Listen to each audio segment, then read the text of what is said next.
AI tools నేర్చుకుని passive income సంపాదించాలనుకుంటున్నారా? వెంటనే సంప్రదించండి.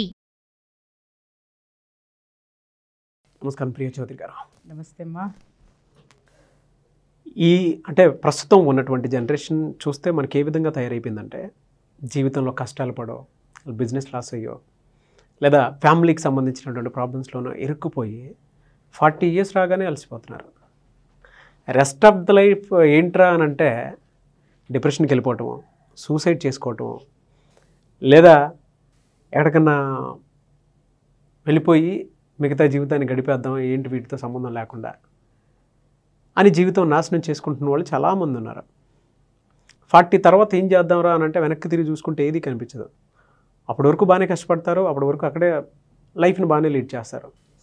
దాని తర్వాత మాత్రం పునర్జన్మ తీసుకోవడానికి వాళ్ళు పడేటువంటి యాతన ఉంటుంది చూసారా, దాని నుంచి బయటపడితే ఓకే, కానీ బయటపడకుండా సూసైడ్ వరకు చాలామంది వెళ్తున్నారు. ఈ విషయం అందరికీ తెలిసిన దాని నుంచి బయటపడకుండా తిరిగే వాళ్ళు చాలామంది ఉన్నారు. అటువంటి వాళ్ళకి ఈ వీడియో ఖచ్చితంగా కావాలి. దానికి ఏం చెప్తారు మీరు? నిజంగా వ్యాలిడ్ క్వశ్చన్ నాగరాజ్ గారు. ఇవాళ రేపట్లో నా దగ్గరికి వచ్చే కేసెస్ కూడా నేను గమనిస్తున్నాను. మనుషులు కెరీర్ స్టార్ట్ చేయడంగానేనో, లేకపోతే బిజినెస్ స్టార్ట్ చేయగానేనో, లేకపోతే జీవితం స్టార్ట్ చేయగానేనో వాళ్ళు ఏమనుకుంటున్నారు అంటే ఇలా స్టార్ట్ చేయాలన్నంత వరకు మాత్రమే ఆలోచిస్తారు. అవును, ఓకే. ముందుకు వెళ్ళిన తర్వాత వచ్చేటటువంటి లాభాలను ఎలా వినియోగించాలి, సద్వినియోగం చేయాలి, ఆ ఆలోచనలు ఉండట్లేదు. అలాగే జీవితంలో కొత్త జీవితంలోకి అడుగుపెట్టిన తర్వాత కూడా ఒకవేళ జీవితంలో అనుకోని సంఘటనలు వాళ్ళ జీవితంలో జరిగితే హౌ టు ఓవర్కమ్ అనేటటువంటి ఆలోచన అనేది, అంటే మన పెద్దవాళ్ళు ఒక మాట చెప్పేవాళ్ళు, ముందు చూపు ఉండాలి. ఆ ముందు చూపు అనేది వాళ్ళ మనుషుల్లో కరువైంది. కారణం ఏంటి అనంటే ఇండివిజువల్ లైఫ్స్, ఇండివిజువల్ ఫ్యామిలీస్. మనకి ఇదివరకు పెద్దవాళ్ళు ఎందుకు ఉన్నారంటే తాతలు ఉన్నారు, తండ్రులు ఉన్నారు, తర్వాత మనం ఉన్నాము. 3 జనరేషన్లు కలిపితే ఒక ఫ్యామిలీ ఉండేది. ఆ 3 జనరేషన్లో ఏంటి అనంటే ఇప్పుడు ఈ జనరేషన్లో ఉన్న ఆవేశాన్ని తండ్రి కొంత ఎక్స్ప్లెయిన్ చేస్తే ఆయన ఆ ఎక్స్పీరియన్స్లో లేనటువంటి వాటిని మళ్ళీ తాత రూపంలో మళ్ళీ ఇంకా ఒక మోటివేషనల్ వర్డ్స్లో ఆయన పురాణాల నుంచి తీసుకోనివ్వండి, ఆయన ఎక్స్పీరియన్స్లు తీసుకోనివ్వండి, వాళ్ళ ఊర్లో వాళ్ళని తీసుకోనివ్వండి, ఇట్లా డిఫరెంట్ ఎగ్జాంపుల్స్తో చెప్పేవాళ్ళు. ఇప్పుడు ఏమవుతుందంటే మనిషి ఏం చేస్తున్నాడంటే నేను ఎదగలను, అది ఆత్మవిశ్వాసం. నేను మాత్రమే ఎదగలను, నీ యొక్క సహాయం నాకు అవసరం లేదు. ఓవర్ కాన్ఫిడెన్స్, అతి విశ్వాసం అంటారు. దాంతో ఏమవుతున్నాడు అనంటే మొత్తం అందరినీ వదిలేసుకుని నేను తోపు అనుకొని బయటకు వచ్చేస్తున్నాడు. అది దేంట్లోనైనా తీసుకోండి, అంటే whether that is education, whether that is business, whether that is either that is education or business or studies or life, ఏదైనా సరే తీసుకోండి. నేను చేయగలను, కాన్ఫిడెన్స్, నేను మాత్రమే చేయగలను, ఓవర్ కాన్ఫిడెన్స్. ఆ జోన్లోకి వెళ్ళడం వల్ల ఏమవుతుంది అనంటే మీరు అన్నట్టు ఆ కాన్ఫిడెన్స్ ఎప్పుడూ కూడా ఏం చేస్తుంది అనంటే సపోర్టింగ్ని స్వీకరిస్తుంది.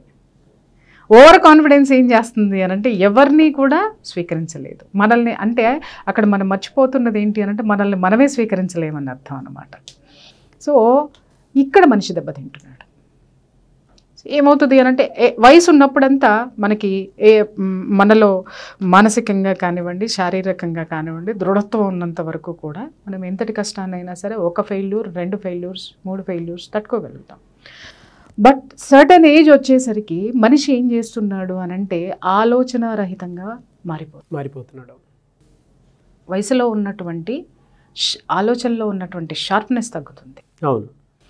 తర్వాత తీసుకునేటటువంటి నిర్ణయాల్లో ధైర్యం తగ్గుతుంది. అది ట్రూ అండి. తర్వాత చుట్టూ ఉన్నటువంటి పరిస్థితులన్నీ కూడా తనని ఒంటరితనంలో నిలబెట్టాయి అనేటటువంటి వాస్తవం అప్పటికి తెలుస్తుంది. తనేమనుకుంటాడు, వీళ్ళందరూ నన్ను దూరం చేసేసారని అనుకుంటాడు, కానీ తన యొక్క అటిట్యూడ్ తోటి తన దూరం అయిపోయాడు అనేది అతను ఆలోచించడం. ప్రత్యామ్నాయం దానికి రిజల్ట్ ఏంటి అని అంటే డిప్రెషన్ ఆర్ సూసైడ్. మీరన్నారు హౌ టు ఓవర్కమ్, ఎలా బయటికి రావాలి, సమస్యల సుడిగుండంలో చిక్కుకుపోయి ఉన్నాడు. ఇప్పుడు కుటుంబం సహకరించక ఒంటరివాడు అవనివ్వండి, కుటుంబంలో ఉన్నటువంటి గొడవలు అవనివ్వండి, కుటుంబంలో ఎవరు తనని చేరతీయనివ్వట్లేదు. అలాగే చెడు వ్యసనాలు ముఖ్యంగా నేను చెప్పేది. కొంతమంది ఎందుకు కుటుంబానికి దూరం అవుతారంటే కేవలం చెప్తున్నాను కదా, వాళ్ళ యాటిట్యూడ్ వల్ల. చెడు వ్యసనాలు ముఖ్యంగా ఒక మనిషిని 40 years వచ్చేసరికి ఒంటరితనంగా ఉండేసి ఒక మెంటల్ డిప్రెషన్లోకి తీసుకొని వెళ్ళిపోయి అది పర్వర్టెడ్గా మారి ఎదుటివాడిని చంపడము, తను చావటము, ఇలాంటి పర్వర్టెడ్ ఆలోచనలకు వస్తాయి. లేదు, వ్యాపారంలో నష్టపోయామా, అంతా అయిపోయింది, 40 ఏళ్ళు వచ్చేసినాయి, ఇంకా నాకెవరు సపోర్ట్ చేస్తారు, నాకే పరిస్థితులు సపోర్ట్ చేస్తాయి, నాకేమీ లేదు అనేటటువంటి ఒక ఎండ్ డెసిషన్స్ అన్నమాట. అంటే దాన్ని ఏమంటారు, అంపశయ్య మీద ఉండి ఆపగింతలు పెట్టిన చందానికి ఒక మనిషి వచ్చేస్తాడు అన్నమాట. అప్పుడు అటువంటి వ్యక్తి, ప్రతి వ్యక్తి ఇలాంటి ఆలోచనలతో ఉన్నటువంటి వాళ్ళు ఒకే ఒక్క విషయాన్ని గుర్తు తెచ్చుకోండి. కళ్ళు రెండు గట్టిగా కళ్ళు మూసుకుంటే ఒకే ఒక్క పక్షి మనకి జీవితంలో ఎంతో అద్భుతమైనటువంటి పాఠాన్ని, అద్భుతమైనటువంటి ఇన్స్పిరేషన్ని మనకిస్తుంది. That is eagle. పక్షులలో రాజెవడు? గద్ద. ఎందుకన్నారు చెప్పండి? అటిట్యూడ్. ఇలాంటి యాటిట్యూడ్ ఉంది గద్దలో అనంటే చూడండి, గద్ద మనం కింద నుంచి చూస్తే అన్ని పక్షుల్ని మనం ఎగిరేటటువంటి ఆ హైట్ ఏదైతే ఉంటుందో చాలా తక్కువ ఉంటుంది. బట్ గద్ద చూడండి అసలు విపరీతంగా ఈ అన్నిటికంటే హై లెవెల్లో అది ఎగురుతూ ఉంటుంది ఆకాశంలో. అసలు చాలా కొన్ని వందల మైళ్ళ యోజనాల దూరం ఎగురుతూ కనిపిస్తుంది మనకి. అక్కడి నుంచి అలా ఎగిరేటటువంటి గద్ద చూడండి, కింద ఎక్కడో చిన్న కోడి పిల్ల, మనకి ఇక్కడున్నదే ఇక్కడ పడిన పెన్నెత్తుకుంటానికే కళ్ళజోడు కావాలి మనకి. బట్ అన్ని వందల మైళ్ళ దూరంలో ఉన్నటువంటి గద్ద ఆ కింద ఉన్నటువంటి చిక్ని చూసి, ఆ కోడి పిల్లని చూసి ఎంత అసలు చూడండి దాని లక్ష్యం, దాన్ని పట్టుకోవాలంటే ఒక్కసారి గమనించండి ఎలా వస్తుందనంటే ఎక్కడా కూడా దాని యొక్క ఆ టార్గెట్ ఆ ఛేదించడానికి అసలు ఎంత అద్భుతంగా ఉంటుంది. అసలు దాన్ని చూస్తే చిన్నప్పుడు నేను చూసి మెస్మరైజ్ అయ్యేదాన్ని అనమాట. ఎక్కడో ఎగురుతూ ఉండేది, ఇలా వచ్చే సప్పన ఆ చికెన్ పట్టుకుని వెళ్ళిపోతుంది. ఎంత వేగంగా వస్తుందో అంతే వేగంగా వెళ్తుంది. అంటే దాని యొక్క లక్ష్యం ఆహారం ఆ రోజు సంపాదించాలి అనంటే అది చూడండి, దాని కాన్సన్ట్రేషన్ చూడండి, దాని విజన్ పవర్ చూడండి, ఎంత షార్ప్ పవర్, చూపు, టార్గెట్, అది ఎట్లా రీచ్ అయింది తీసుకొని వెళ్ళిపోతుంది. ఇంకొకటి ఏంటంటే గద్ద ఎప్పుడు కూడా అప్పటికప్పుడు వేటాడి తింటుంది. ఫ్రెష్ ఇవాళ వండుకొని ఫ్రిడ్జ్లో పెట్టుకొని మనం ఎల్లుండి తర్వాత తింటాం. బద్ధకం. దాని పేరు ఏంచి పెడతాము అంటే టైం లేదు, పాడైపోతున్నాయి. కానీ అది నీ శరీరంలో వేస్తే నీ శరీరం ఎంత పాడైపోతుంది ఈ రోజు నీకు తెలియదు, 40 తర్వాత తెలుస్తుంది నీకు అది నీ శరీరానికి ఎంత చేటు చేస్తుందని. ఎందుకు గద్ద అంత షార్ప్గా ఉంటుంది, అంత స్ట్రాంగ్గా ఉంటుంది? కారణం దాని ఆహారపు అలవాటు కూడా. ఓకే, సెకండ్ థింగ్, గద్ద ఎప్పుడు చూడండి ఒకటే ఫ్లై చేస్తుంది, లేదా మిగిలిన గద్దలతో ఫ్లై చేస్తుంది. ఎప్పుడు కూడా ఇంకొక పక్షితోటి మనం చూడండి, వేరే పక్షులు అన్నీ ఒక చోట 10 కలగలిసి మనం గింజలు వేసామనంటే 4 రకాల 5 రకాల పక్షులు వచ్చి తినేసిపోవటం మనం చూస్తాం, కలిసి ఉండటం చూస్తాం, కిచకిచలాడుకోవటం చూస్తాం మనం.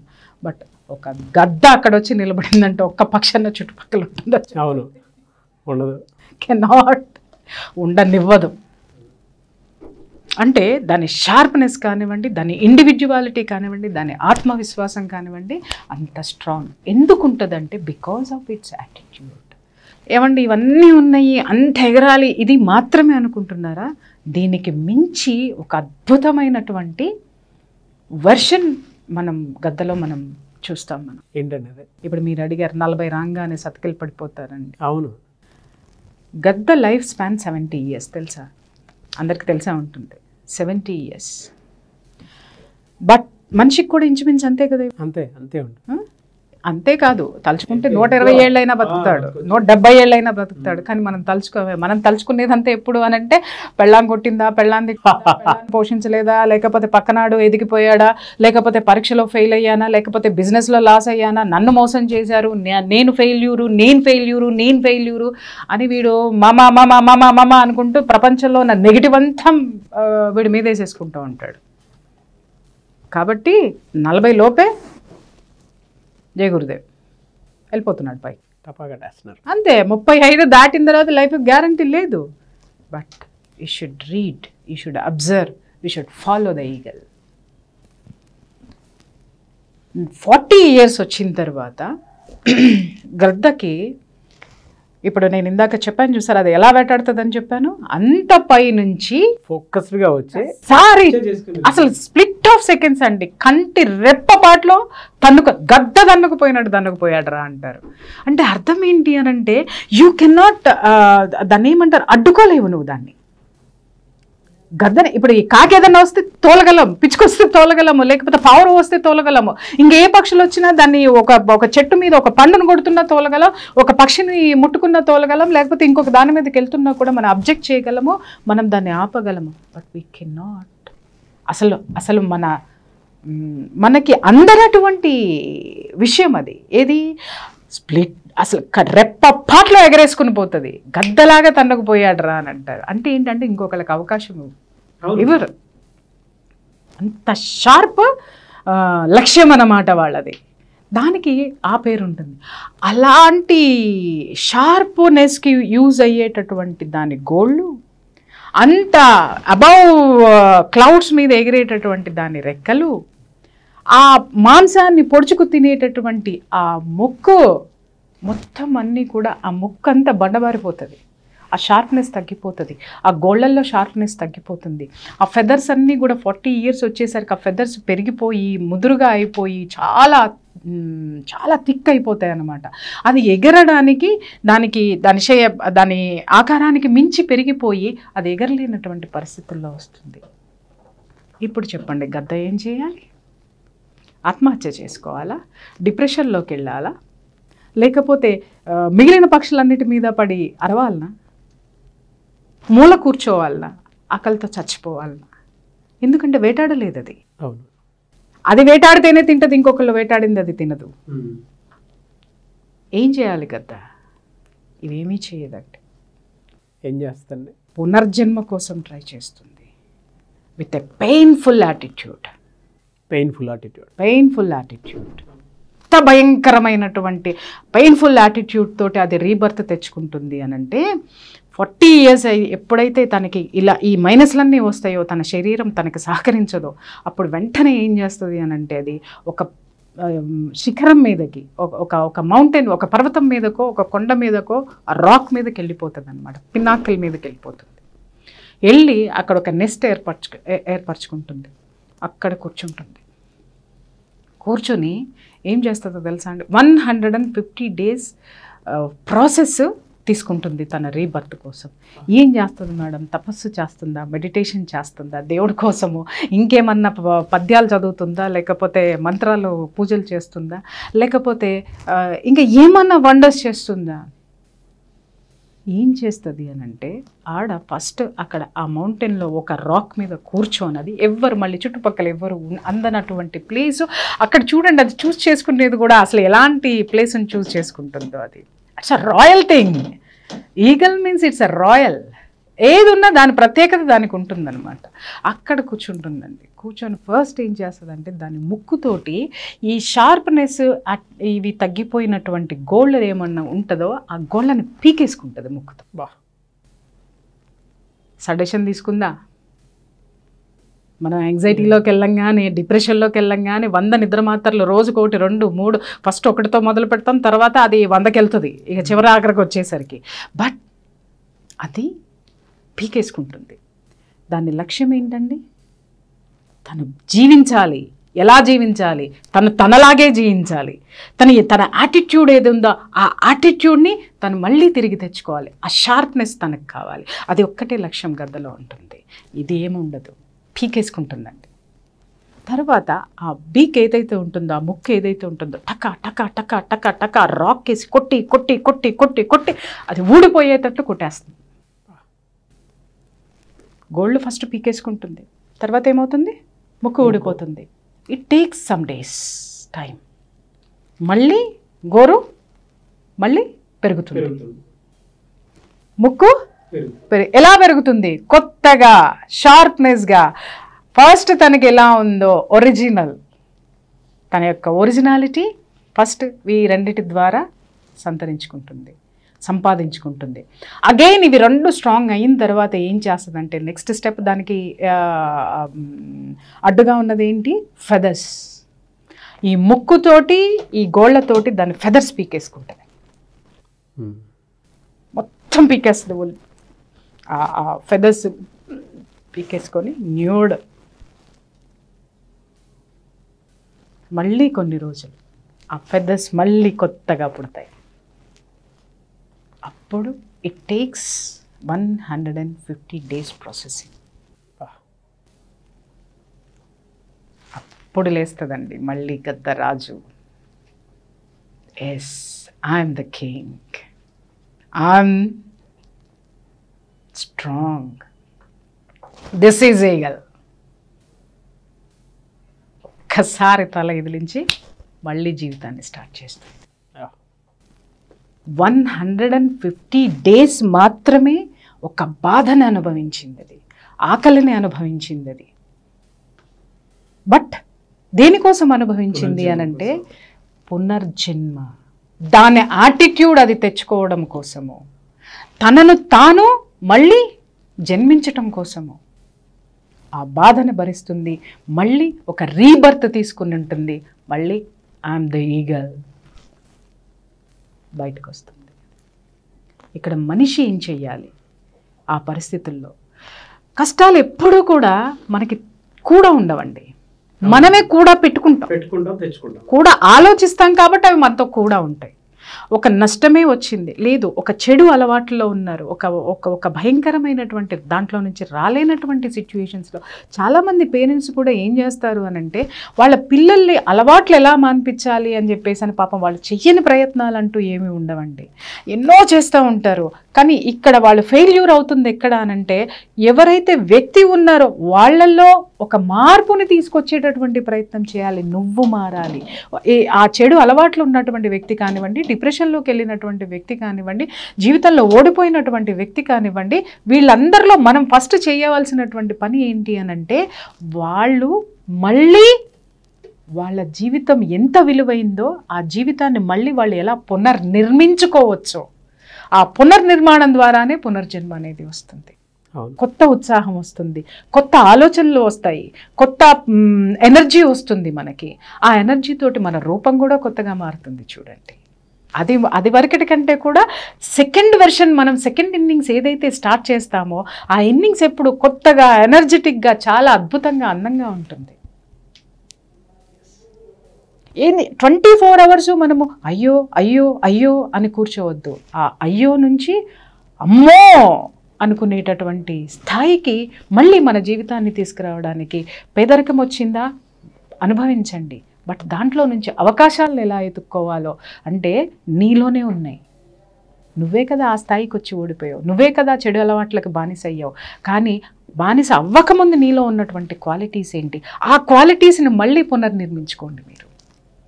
మీరు ఏమవ్వాలని అనుకుంటున్నారో దాన్ని మీ మైండ్లో ఒక ప్లాన్ చేసుకోండి. మీ ఇన్నర్ మైండ్కి ఏదైతే ఉందో I'm so and so, I'm a great businessman, yes great businessman అనుకుంటూ ఉండండి. ఒక ఉత్సాహం మీలో వస్తుంది. ఆ ఉత్సాహం ద్వారా మిమ్మల్ని మీరు ఎలా మళ్ళీ జనంలోకి రావాలి, మళ్ళీ వ్యాపారంలోకి రావాలి. ఏమీ లేదు అనుకోకండి. మనం దేనికోసమైతే ఆలోచిస్తున్నామో అది మాత్రమే మనకు వస్తుందని ఇంతకుముందు మనం చాలా ఎపిసోడ్స్లో చెప్పుకున్నాం. ఏం ఆలోచిస్తామండి మనం ఎప్పుడు 24 గంటలు కూడా అయ్యో ఇలా అయిపోయింది ఏంటి, అయ్యో ఇది జరిగింది ఏంటి, నాకంటే దురదృష్టవంతుడు ఎవరో లేరు, వీళ్ళందరూ చెడ్డవాళ్ళు, నేను మాత్రమే మంచివాడిని, లేదా నేను మాత్రమే మంచిదాన్ని, వీళ్ళంతా స్వార్థపరులు. కాదు, ఆ అవకాశం నువ్వు ఇచ్చావు. నువ్వు ఇచ్చావు.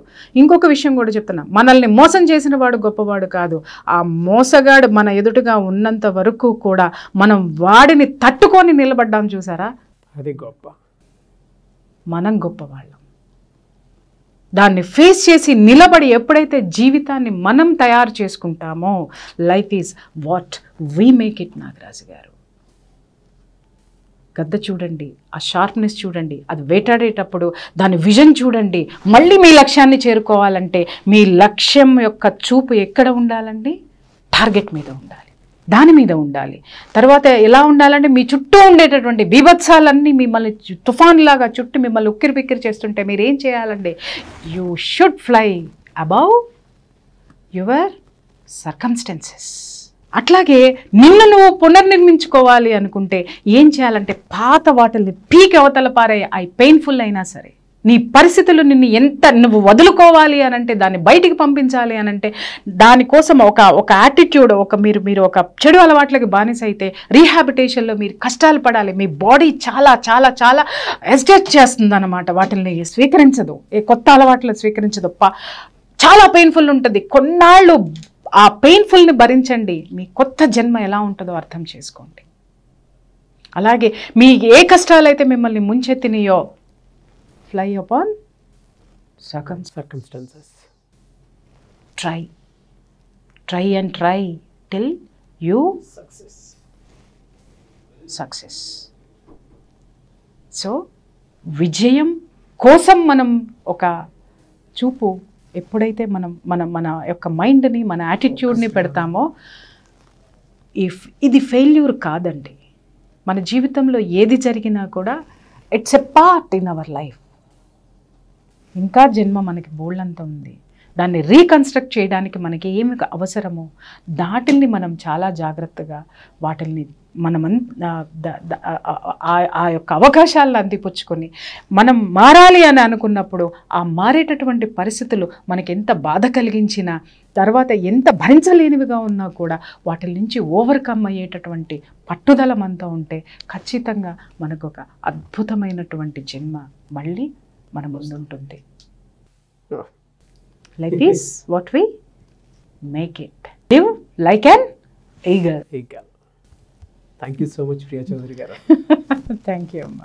సుమన్ టీవీలో మీ పర్సనల్ అండ్ బిజినెస్ ప్రమోషన్స్ కోసం కింది నెంబర్కి కాంటాక్ట్ చేయండి.